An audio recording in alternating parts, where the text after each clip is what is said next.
Assalamualaikum warahmatullahi wabarakatuh. Waalaikumsalam.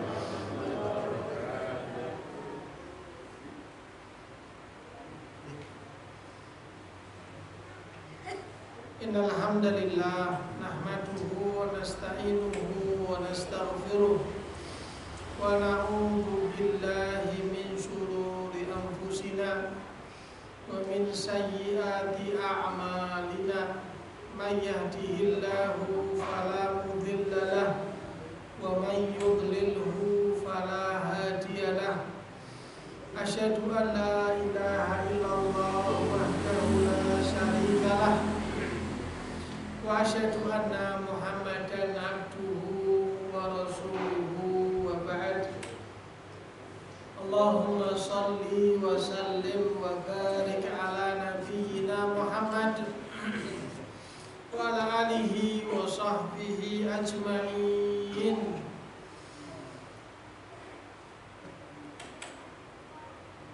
Allahumma anfa'na bima 'allamtana wa 'allimna ma yanfa'una wa zidna ilman wa 'amalan ya karim. Kaum muslimin, Bapak Ibu jamaah yang dimuliakan oleh Allah Subhanahu wa taala, marilah kita memanjatkan segala puji dan syukur kita kepada Allah taala atas limpahan karunia, limpahan anugerah yang banyak sekali Allah taala berikan dan peruntukkan untuk masing-masing kita.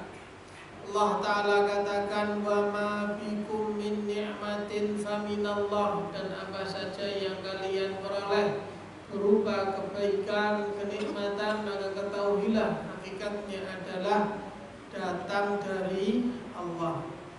Kesehatan kita,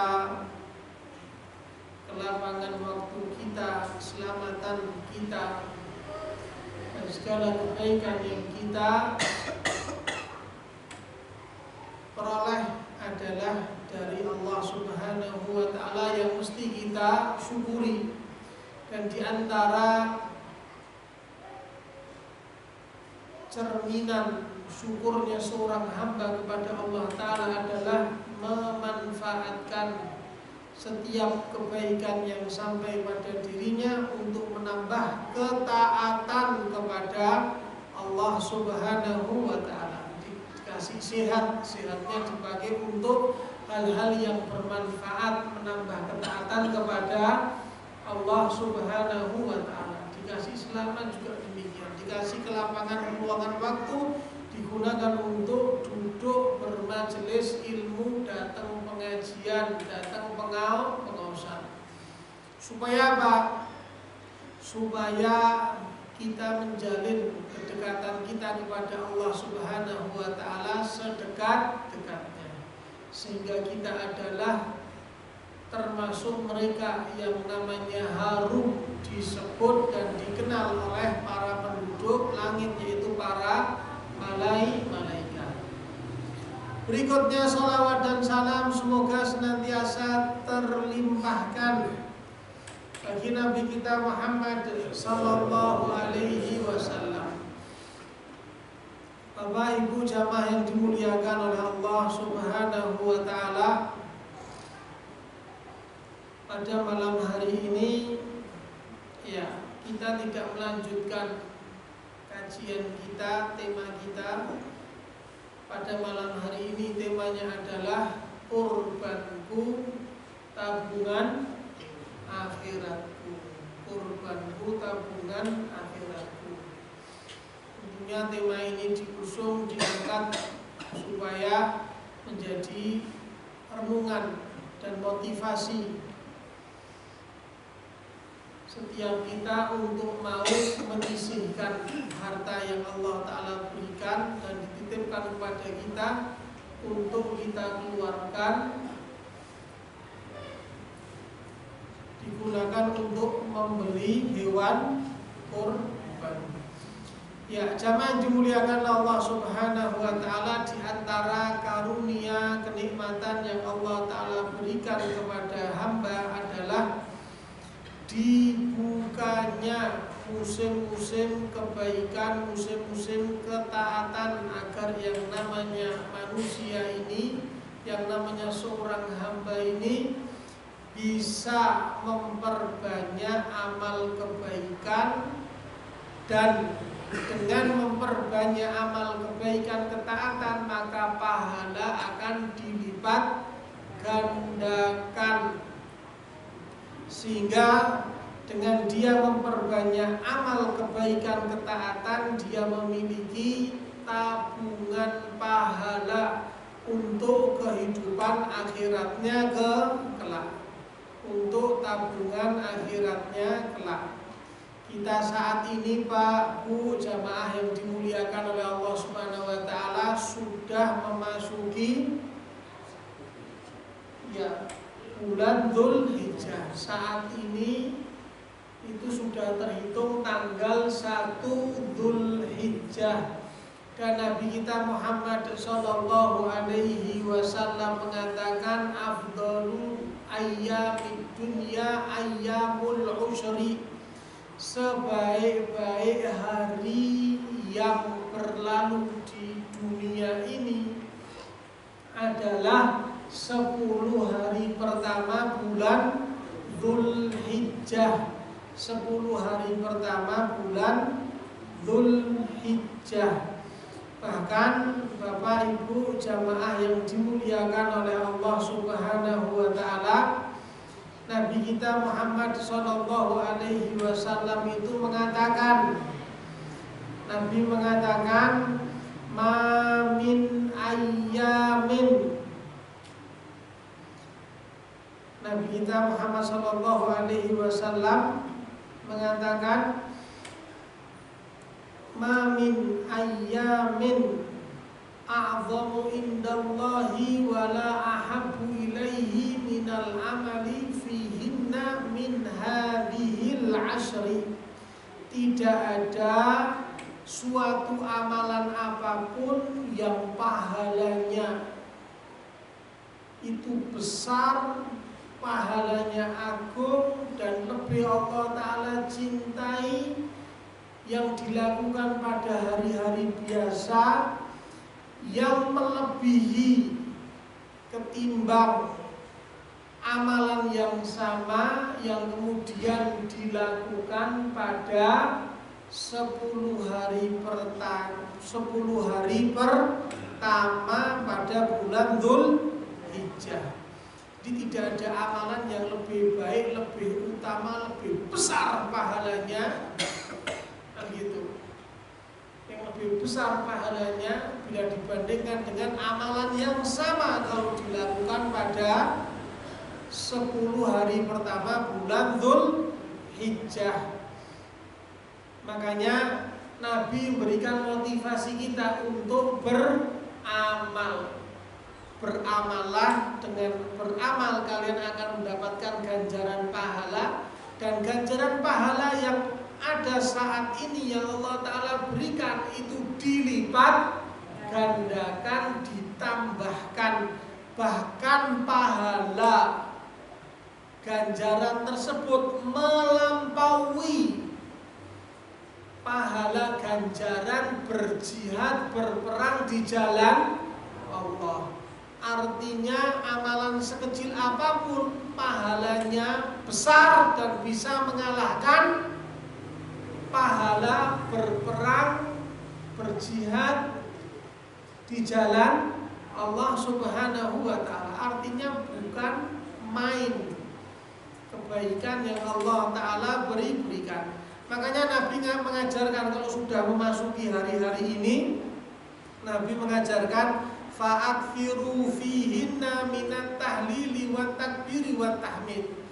Maka perbanyaklah untuk apa? Mengucapkan tahlil, tahmid dan takbir. Ya, perbanyaklah mengucapkan ucapan la ilaha illallah, Allahu akbar dan alhamdulillah, yang mana ketiga ini terdapat pada lafaz Allahu akbar, Allahu akbar, Allahu akbar, la ilaha illallah, wallahu akbar, Allahu akbar walillahil hamd. Jadi Pak, Bu, jamaah yang dimuliakan Allah Subhanahu wa taala, kita sudah memasuki, dan dengan kita memasuki awal bulan Dzulhijjah, kita disyariatkan memperbanyak mengulang-ulang takbiran. Mengulang-ulang apa? Lafaz takbiran sebagaimana yang kita ketahui sampai nanti tanggal 13 Dzulhijjah, akhir dari hari Tasyrik. Dan nanti tanggal 9 Pak, Bu, jamaah yang dimuliakan Allah Subhanahu wa taala, takbirannya ditambah. Ditambahnya bagaimana? Diucapkan lagi setelah selesai sholat wajib, dimulai dari sholat subuh tanggal 9, satu hari sebelum Lebaran Idul Adha. Jadi jatuhnya hari Selasa. Selepas sholat subuh kita memulai takbiran. Nggak usah ngeteni imam. Imam boleh nggak memimpin jamaahnya?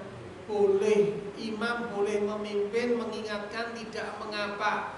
Jamaahnya kalau tidak diingatkan, yora ingat. Jadi tidak apa-apa. Imam mengawali, mengingatkan. Lah imam nanti bukan kemudian assalamualaikum warahmatullah, assalamualaikum warahmatullah, kemudian takbiran, bukan. Setelah kita mengucapkan dua salam, assalamualaikum warahmatullah, assalamualaikum warahmatullah, kita membaca astaghfirullah, astaghfirullah, astaghfirullah 3 kali. Kemudian kalau jenengan apal bisa membaca Allahumma antas salam wa minkas salam tabarakta ya dzal jalali wal ikram. Nek jenengan apal, nek mboten apal ya cukup astaghfirullah diucapkan 3. Baru kemudian kalau imam malik, apa malik itu? Menghadapkan badannya, tubuhnya ke jamaah. Baru kemudian mengingatkan takbiran dengan apa? Mengawali Allahu Akbar, Allahu Akbar, La ilaha illallah, Wallahu Akbar, Allahu Akbar, walillahil hamd. Ini tanggal 9 dari mulai sholat subuh. Selepas sholat subuh takbiran, duhur takbiran, sampai nanti tanggal 13 hari Tasyrik yang terakhir waktu sholat asar. Itu terakhir, karena maghribnya itu sudah beralih ke hari berikutnya. Jadi takbirannya ada 2 Pak. Ada yang sifatnya dimanapun dan kapanpun, itu terhitung sampai akhir hari Tasyrik sebelum maghrib. Nah tanggal 9 ditambah lagi takbiran yang kita ucapkan selepas apa? Selesai sholat. Nah umumnya kaum muslimin ini mudengnya takbiran itu kalau malam ba'do. Lah yang sangat disayangkan pakai son atas, corong atas. Boleh enggak? Ya boleh, tapi jangan malam. Nanti malah berbagi apa? Iya, boleh enggak apa-apa, tapi jangan di waktu istirahatnya kaum muslimin malah bengak, teriak-teriak. Ternyata difasilitasi oleh takmir masjid, tambah malam makanannya tambah makan bengok. Iya, biasanya panitia juga lek-lekan. Boleh enggak? Enggak apa-apa, tapi kalau mau takbiran ya takbiran aja, sonnya son, atau enggak usah pakai son kalau mau takbiran, udah tak ngenteni. Iya, demikian. Nah, Bapak Ibu jamaah yang dimuliakan Allah Subhanahu wa taala, yang namanya 10 hari pertama bulan Dzulhijjah itu adalah musim-musim kebaikan. Kita tahu yang namanya umur kita itu terbatas.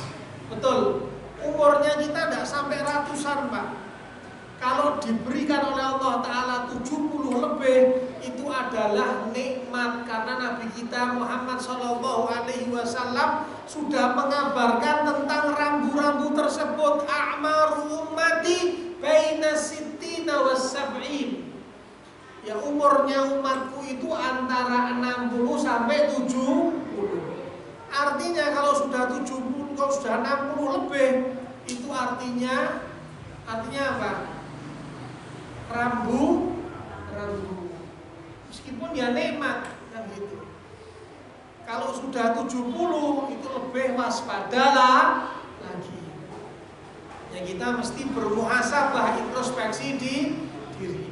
Lah yang belum sampai 60 itu belum tentu sampai 60. Mudah-mudahan diberikan usia yang panjang untuk menambah ketaatan kepada Allah. Lah di antara Bapak Ibu jamaah yang dimuliakan Allah Subhanahu wa taala, amalan yang kemudian pahalanya besar, yang bisa kita prioritaskan, bisa kita usahakan di musim-musim kebaikan ini, 10 hari pertama bulan Dzulhijjah, adalah ibadah kurban. Adalah apa?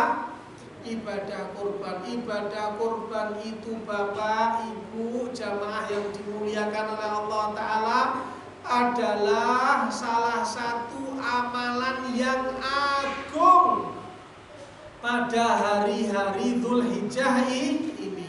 Alangkah baiknya kita menyisihkan harta yang kita miliki untuk apa?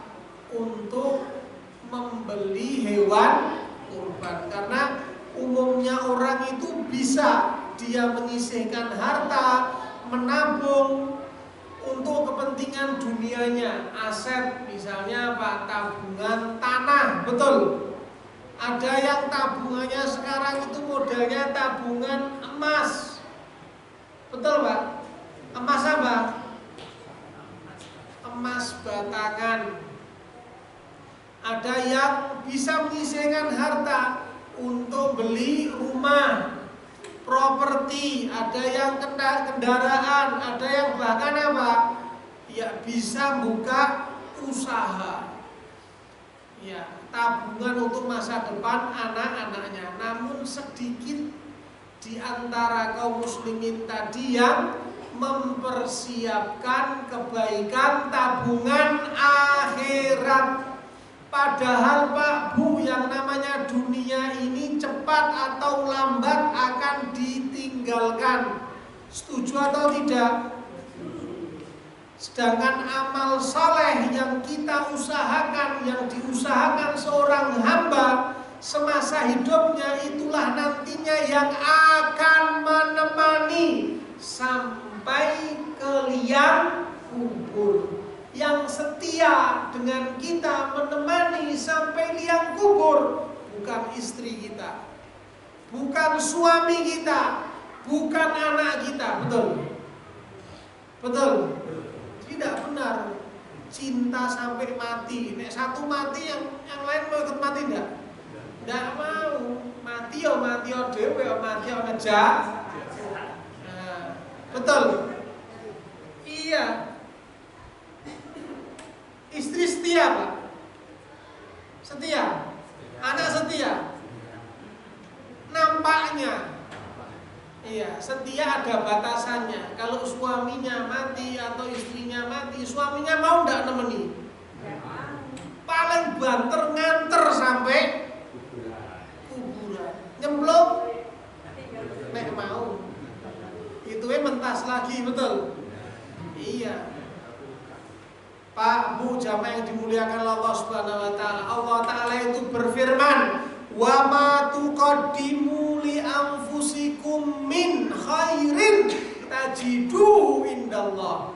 Allah taala katakan, kebaikan apa saja yang kalian persiapkan untuk diri kalian, niscaya nantinya kalian akan mendapatkannya, menjumpainya di sisi Allah. Jadi apa yang kita sisihkan, apa yang kita keluarkan di jalan Allah Ta'ala, termasuk ibadah korban, ibadah kita yang kita usahakan, semuanya nantinya jemlegernya, fisiknya kita jumpai di sisi Allah. Dan itu semua nantinya Pak Bu jamaah yang dimuliakan Allah Subhanahu wa taala akan menemani kita di liang kubur. Dan ini satu hal yang apa? Real. Karena Rasulullah Shallallahu Alaihi Wasallam mengatakan yattabi'ul mayyitu thalatha. Ya, mayit itu akan diiringi, diikuti, diantarkan oleh tiga hal. Ya, apa kata Nabi? Fayarji'ani thnani, yang dua balik. Apa balik itu? Yang dua kembali. Wa yabqa wahidun, dan yang satu akan tetap setia menemaninya. Apa kata Nabi? Fayarji'u ahluhu wa maluhu, dan yang kembali dua hal tersebut adalah keluarga dan hartanya. Wa yabqa amaluhu, dan amalnya setia menemaninya di mana? Ya, di liang kubur. Bapak Ibu jamaah yang dimuliakan Allah Subhanahu wa taala, ya, maka ini adalah satu hal yang menjadi renungan kita agar kita mau untuk beribadah lebih, dan diantaranya adalah menyisihkan harta untuk berkurban. Kurban itu Pak Bu jamaah yang dimuliakan Allah Subhanahu wa taala termasuk syiar Islam yang agung, Makanya Allah taala katakan hari raya tanggal 10 itu disebut dengan Yaumun Nahar. Apa? Yaumun Nahar artinya hari menyembelih hewan kurban. Dan Allah Ta'ala katakan fasalli li rabbika wanhar, maka dirikanlah sholat. Sholat di sini adalah sholat Idul Adha. Wanhar, dan sembelihlah, lakukan keduanya karena Allah. Dan kalau kita perhatikan Bapak Ibu jamaah yang dimuliakan Allah Subhanahu wa taala, ya, yang namanya Rasulullah Shallallahu Alaihi Wasallam itu senantiasa berkorban. Padahal kita tahu yang namanya ekonominya Rasulullah itu di atas, menengah atau bawah? Ekonominya Rasulullah itu atas, menengah atau bawah? Jawabnya roda berputar. Rasulullah pernah di bawah, pernah menengah, pernah di atas. Dan ketika Rasulullah di atas, Rasulullah itu nyah-nyoh. Apa nyah-nyoh itu? Apa nyah-nyoh? Lumo, kan gitu. Dan ketika Nabi di bawah, bukan berarti Nabi kemudian tidak menyisihkan apa? Hartanya untuk kurban. Nabi itu selama berada di Madinah senantiasa dan selalu kurban. Maka jamaah yang dimuliakan Allah Subhanahu wa taala, meskipun kurban itu hukumnya sunnah, akan tetapi sangat disayangkan ketika seseorang itu diberikan kelapangan, kemudahan secara finansial, ya, tetapi tidak mau berkurban. Ya, karena Rasulullah Shallallahu Alaihi Wasallam mengatakan man wajada sa'atan falam yudhahi fala yaqrabanna musallana. Seseorang yang memiliki kelapangan secara finansial namun tidak mau menyisihkan, tidak mau kurban, maka jangan mendekati tempat sholat kami. Ini hadis ini menunjukkan besarnya kedudukan ibadah kurban. Maka Nabi mengatakan apa? Jangan mendekat ke tempat sholat kami. Ini artinya kecaman. Meskipun seorang itu kalau tidak berkorban dosa enggak? dia memiliki kelebihan harta, tidak kurban, dosa enggak? Tidak dosa, tidak dosa. Tetapi kita katakan dia tidak dalam keadaan bersyukur kepada Allah Ta'ala atas nikmat kehidupan yang Allah Ta'ala berikan kepadanya. Bapak Ibu jamaah yang dimuliakan Allah Subhanahu Wa Ta'ala, supaya kita termotivasi untuk mau berkorban, maka kita mesti tahu yang namanya keutamaan dari ibadah korban. Keutamaan korban itu Bapak Ibu jamaah yang dimuliakan Allah Subhanahu Wa Ta'ala, yang pertama, korban itu adalah amalan yang Allah Ta'ala cintai, yang Allah Ta'ala apa? Cintai, yang dilakukan pada hari raya Idul Adha. Nabi Muhammad SAW mengatakan, ma'amila adamiyun min amalin yauman nahri ahabbu ilallahi min ihraqid dam. Artinya tidak ada amalan seorang anak Adam pada hari nahar, yaitu pada hari raya Idul Adha, yang lebih Allah Ta'ala cintai melebihi apa?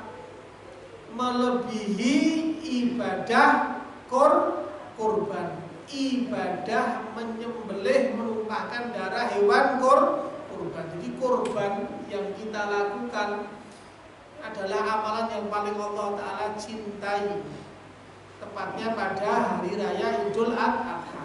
Dan yang namanya korban, keutamaan kedua adalah bukti cerminan ketakwaan yang ada dalam hati. Allah Subhanahu Wa Ta'ala berfirman, la yanalallahu luhumuha wala dima'uha walakin yanaluhut taqwa. Daging dan darahnya tidak akan pernah sampai kepada Allah, tetapi yang sampai bakalnya kepada Allah Ta'ala adalah ketakwaan yang ada dalam hati kalian. Jadi yang namanya korban itu cerminan ketakwaan yang ada dalam hati seorang hamba. Kemudian keutamaan yang ketiga, korban itu adalah syiar tauhid. Apa syiar itu? Simbol menghambakan diri kepada Allah Subhanahu Wa Ta'ala dan mengagungkannya. Allah Ta'ala katakan, Qul inna salati wa nusuki wa mahyaya wa mamati lillahi rabbil alamin.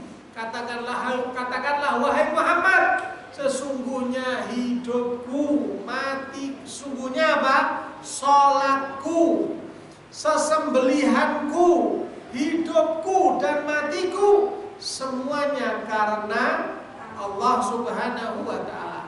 Hanyalah untuk Allah Subhanahu Wa Ta'ala, Rabb semesta alam.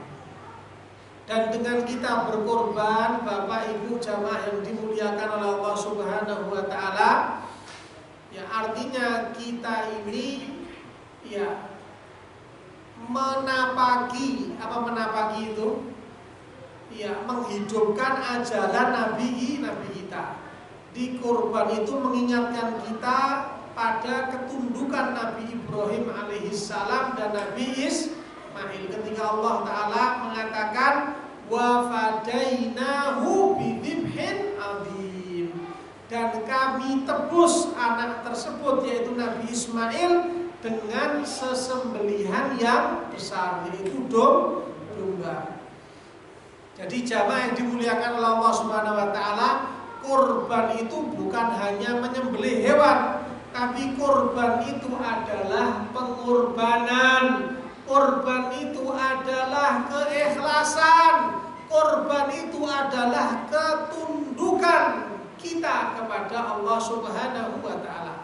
Dan korban yang kita lakukan itu adalah cerminan ketaatan kita total kepada Allah Subhanahu Wa Ta'ala.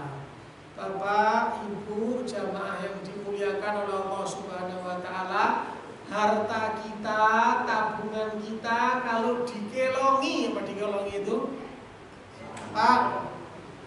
harta kita kalau kita sisihkan untuk beli hewan kurban, berkurang enggak? Masa enggak lah ngapusi.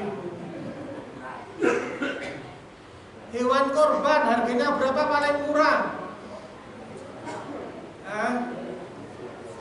Ya, tergantung kan gitu. Ya, ada 2 juta, 2,5, ada yang 1,5 kan gitu. Ya, jadi kurban itu sejatinya adalah tabungan akhirat kita. Banyak orang yang kemudian pandai menghitung keuntungan dunia, pinter meletik kalau suruh ngitung keuntungan dunia, tapi dia dalam keadaan lalai, lupa menghitung bekal akhiratnya. Padahal seluruh harta yang dia kumpulkan bakal ditinggal mati. Betul Pak? Ada enggak orang yang dikubur bawa hartanya? Tidak ada.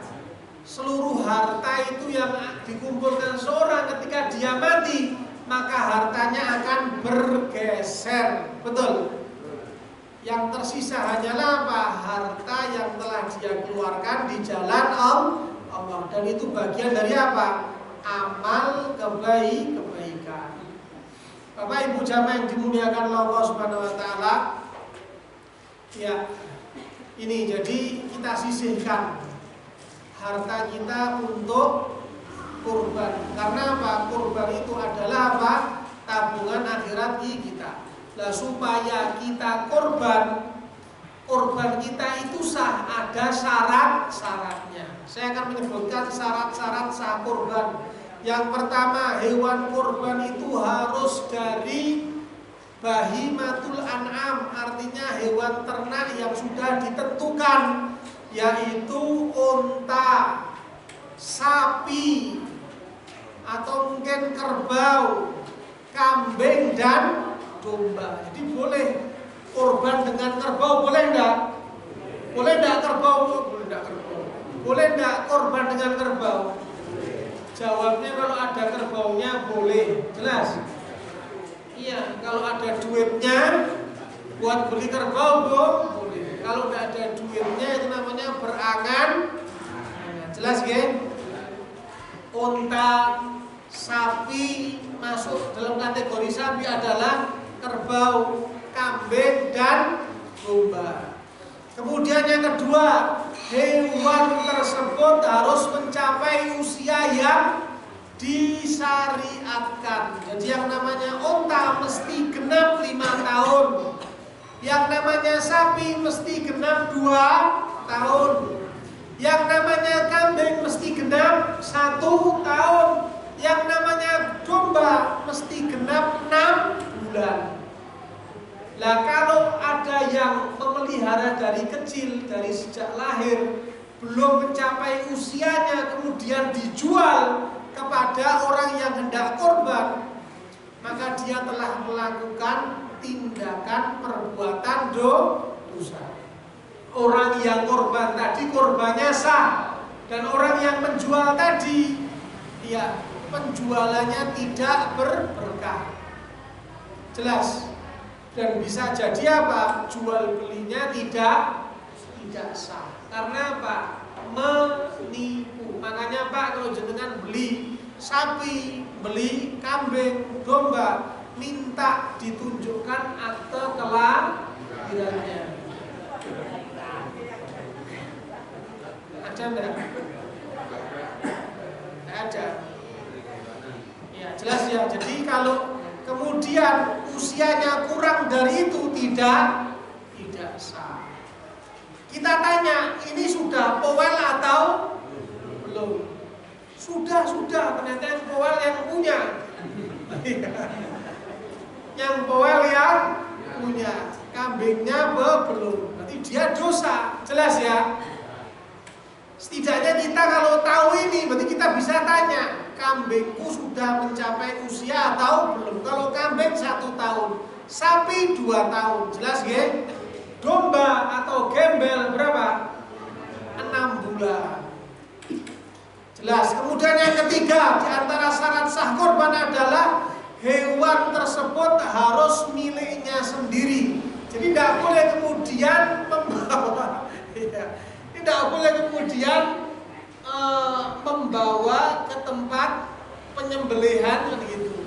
Hewan milik tetangganya, tiba-tiba tanggane terus kok hilang, dibawa oleh ya.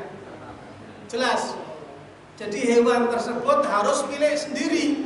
Artinya apa? Tidak sah kemudian berkorban dengan hewan curian, atau mungkin hewannya bukan curian tapi duitnya curian, tidak sah. Jelas gak? Atau hasil rampasan, atau mungkin ada kambing di jalan, dia anggap sebagai barang temuan. Jipun bojake wis kan. Itu ya tindakan kriminal yang dilakukan ayah dan anaknya, tidak boleh. Jelas ya. Atau mungkin hewan tersebut dia dapatkan dari hasil penipuan. Hasil apa? Tidak boleh. Karena apa? Allah itu baik dan tidak menerima kecuali yang baik.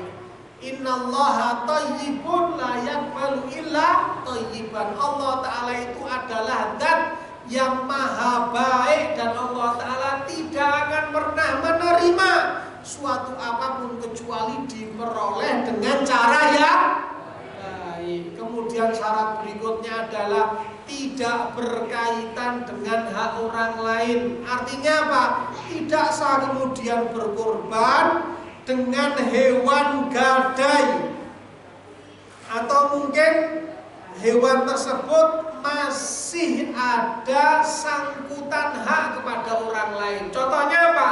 Beli hewan kurban harganya 2.500.000, dia baru bayar 1 juta. Kurang berapa? 1.500.000. Tiba-tiba hari H diambil, dibawa untuk dikurbankan. Yang 1,5 masih belum ada kejelasan. Boleh enggak? Enggak boleh, harus ada kejelasan. Kekurangannya 1,5 ini mau kamu bayar kapan? Nah, harus akadnya jelas. Gitu ya. Apalagi status hewan tadi adalah hewan gadai. Kemudian yang kelima, hewan tersebut harus bebas dari yang namanya cacat apa? Cacat mata, atau mungkin hewan tersebut sakit-sakitan, batuk, pilek, apalagi masuk angin. Kambing masuk angin enggak, Pak? Masuk angin enggak? Masuk angin. Pilek enggak? Iya. Jadi hewan tersebut hewan yang tidak sakit-sakitan, ya, pincang, dan juga hewan tersebut apa? Carilah hewan itu yang apa? Hewan yang sehat, yang layak, tidak sakit, tidak pincang, tidak kurus, tidak juga buta. Demikian. Persembahkan untuk Allah Ta'ala itu yang terbaik. Jangan cari kambing yang cacat ben murah. Wah ya repot, jelas ya. Karena cacat yang jelas itu akan mempengaruhi nilai keabsahan dari hewan kurban. Cari yang gemuk, dan meskipun hewan tersebut apa? Betina, tidak apa-apa. Kurban itu apakah harus jantan? Kurban itu apakah harus yang namanya hewan tersebut jantan? Jawabnya tidak harus. Semakin gemuk, semakin besar, semakin baik. Jantan kalau kambing 2 juta dapatnya ya pas-pasan. Tapi kalau betina dapatnya besar, gemuk. Wah, betina tidak apa-apa. Lah syukur-syukur kalau punya duit 5 juta, belikan apa? Kambing yang jantan, besar dan gemuk.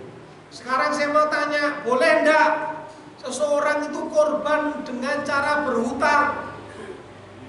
Pak, Bu, boleh enggak korban dengan cara berhutang? Ya jawabnya bukan boleh, jawabnya juga bukan enggak boleh. Enak men boleh. Nah gitu.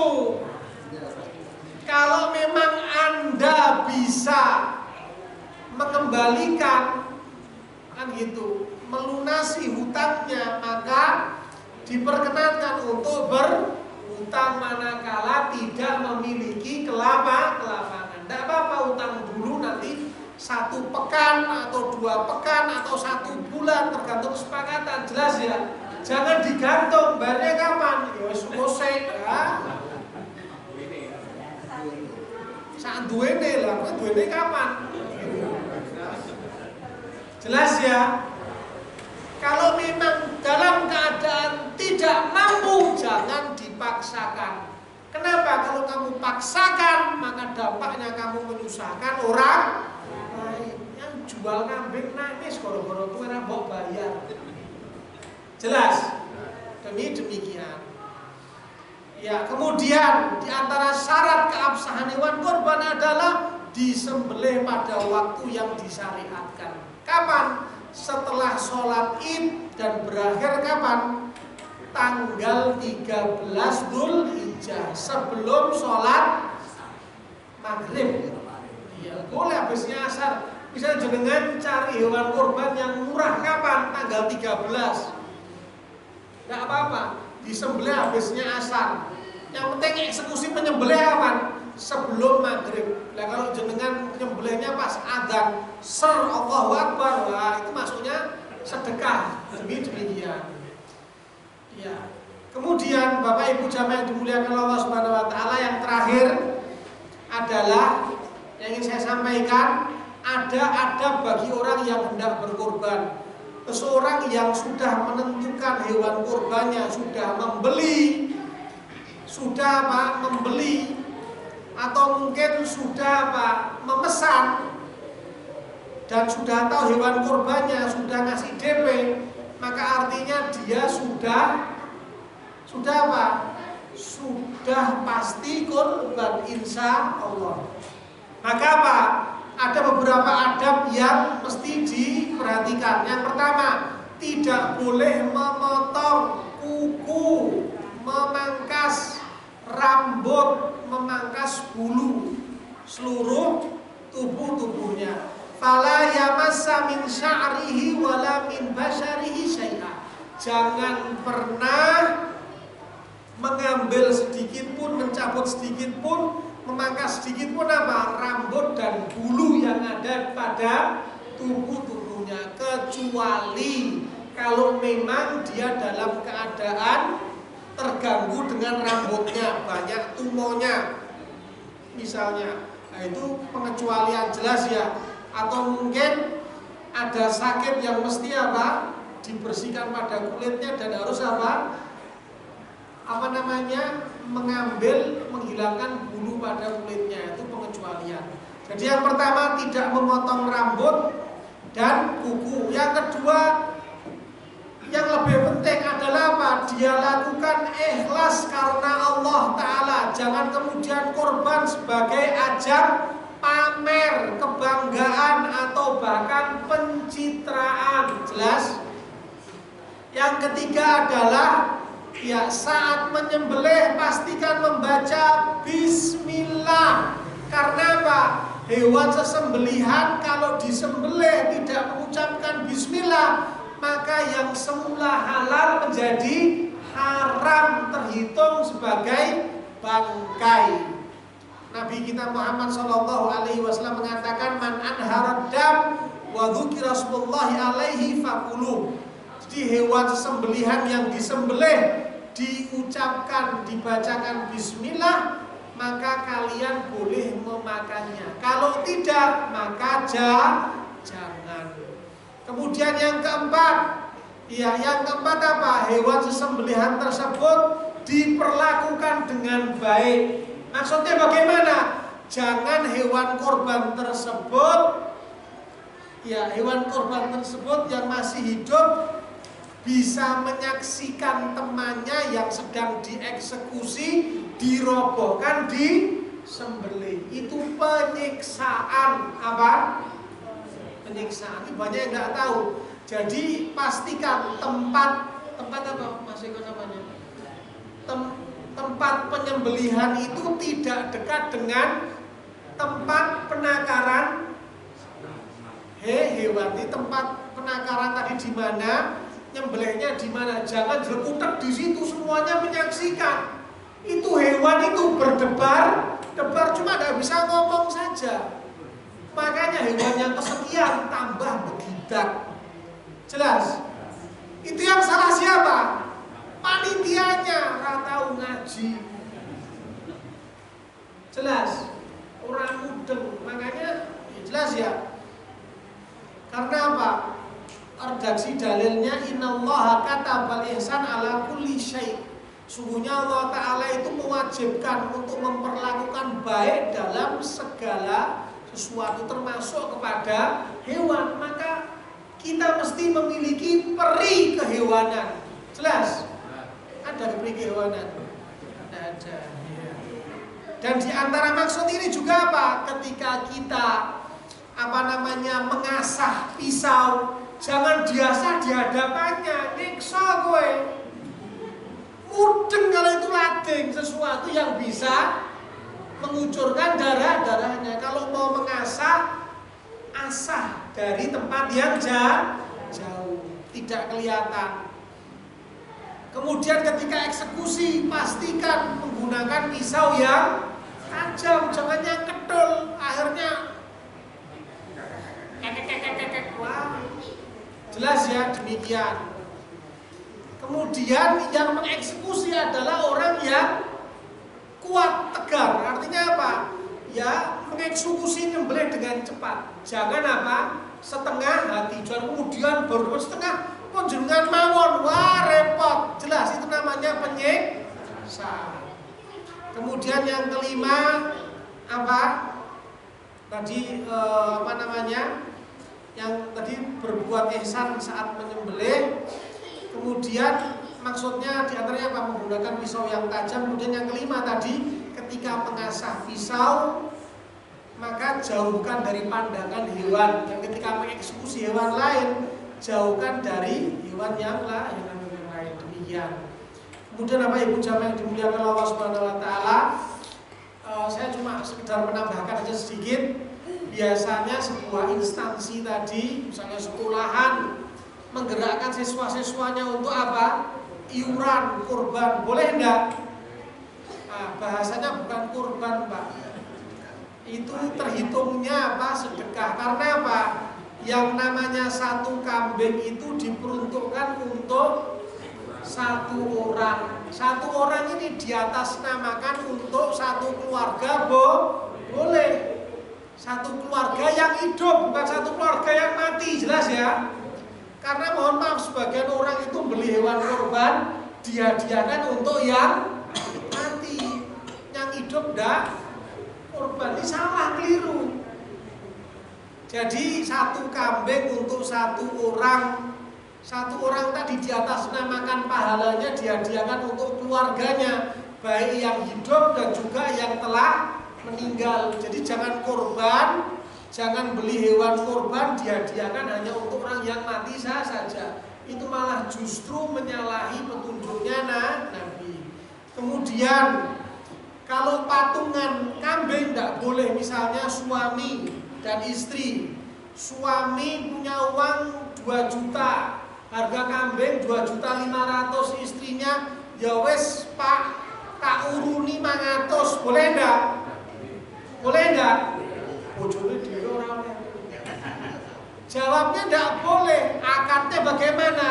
Istri menghadiahkan kepada suaminya, Pak, tak kasih 500.000 untuk menggenapkan beli kambing. Jelas ya? Bukan ayo diurunan. Wah, salah. Jelas ya? Menggenapkan, tak duitmu ada berapa, tak genepi. Nah, nanti belinya atas nama satu orang, pahalanya untuk satu keluarga. Lah kalau sapi, nah baru patungan kurban 7 orang, onta 7 orang, demikian. Jadi jangan salah kaprah, demikian. Kurban itu untuk orang hidup. prioritas dan juga disertakan yang meninggal. Jadi jangan diniatkan hanya untuk mayit saja, kecuali si mayit telah berwasiat. Demikian Bapak Ibu jamaah yang dimuliakan Allah Subhanahu wa taala yang bisa saya sampaikan. Lah nanti kaitan dengan hewan kurban silahkan jenengan request kepada panitia. Saya kan kurban, saya minta sampel. Ya, sampel belakang 2, boleh enggak? Boleh enggak? Boleh no Pak, dia korban no jenengan yang mulai. Boleh. Misalnya, boleh enggak? Boleh, misalnya saya korban kambing, saya minta sampel depan belakang semuanya. Boleh enggak? Boleh, silahkan. Panitia tinggal apa? Gawonen blend dewe. Gitu. Kabeh mbok jaluk terus sing panitia enggak boleh Pak, panitia tidak boleh nge-HI itu. Jadi dikomunikasikan dengan baik, yang sapi dapat jatah berapa di sini? Berapa? 5 kilo itu dia 5 kilo kurang panda. Oh kurang, berarti silakan ke masjid lain. Blend dewe patungan 7 orang sana nyari dewe. Gitu, tidak apa-apa, dikomunikasikan dengan baik. Kalau panitia keberatan, sampaikan. Tapi bukan kemudian panitia itu memplot sesuatu yang bukan dari hak-haknya. Termasuk kulit. Panitia ngasih tahu kulitnya mau dikemanakan, dibagi ke jenengan bertuju atau dihibahkan kepada panitia masjid. Panitia jadi upah nanti. Jelas ya? Yang terlibat tidak boleh mengambil lebih dari jatah yang telah ditentukan. Demikian. Dan kemudian panitia bawa berapa kresek. Nah, kan panitia kesel. Itu jelas tidak boleh menjadikan sedikit pun dari hewan kurban tadi menjadi apa? Upah. Demikian. Allahu a'lam. Ada lagi yang ditanyakan Pak? Kalau ada pertanyaan silakan. Iya. Apa?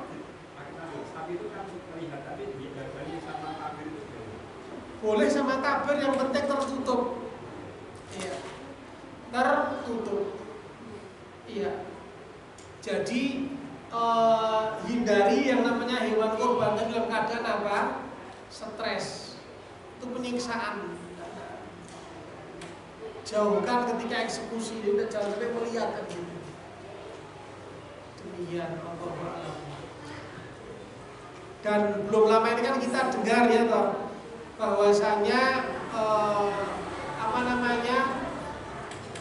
memotivasilah intinya kurban itu tidak lebih utama dan tidak lebih baik ketimbang apa? Sedekah senilai harganya. Karena ada yang menyuarakan demikian kan gitu. Apa? Menteri Agama malah mengatakan lebih baik apa? Sedekah dengan senilai harga kurban ketimbang apa? Kurban. Nah, ini ngawur. Semua ulama mengatakan kurban itu lebih utama ketimbang apa? Sedekah senilai harga kurban. Jenengan punya uang 2 juta, jenengan mewujudkan hewan kurban disembelih, itu jauh lebih besar pahalanya, jauh lebih diterima oleh Allah Ta'ala ketimbang apa? Jenengan punya 2 juta ndak kurban tapi sedekah. Jelas ya? Jadi yang namanya kurban itu lebih utama ketimbang sedekah senilai harganya. Demikian Bapak Ibu jamaah yang dimuliakan Allah Subhanahu wa taala, mudah-mudahan bermanfaat apa yang kita kaji pada malam hari ini. Sebagaimana Allah Ta'ala kumpulkan kita di tempat yang berkah ini, nantinya Allah Ta'ala kumpulkan di surganya kelak. Amin Allahumma amin. Kita cukupkan dengan doa penggugur dosa bermajelis. Subhanakallahumma wa bihamdika asyhadu an la ilaha illa anta astaghfiruka wa atubu ilaik. Demikian, wassalamualaikum warahmatullahi wabarakatuh.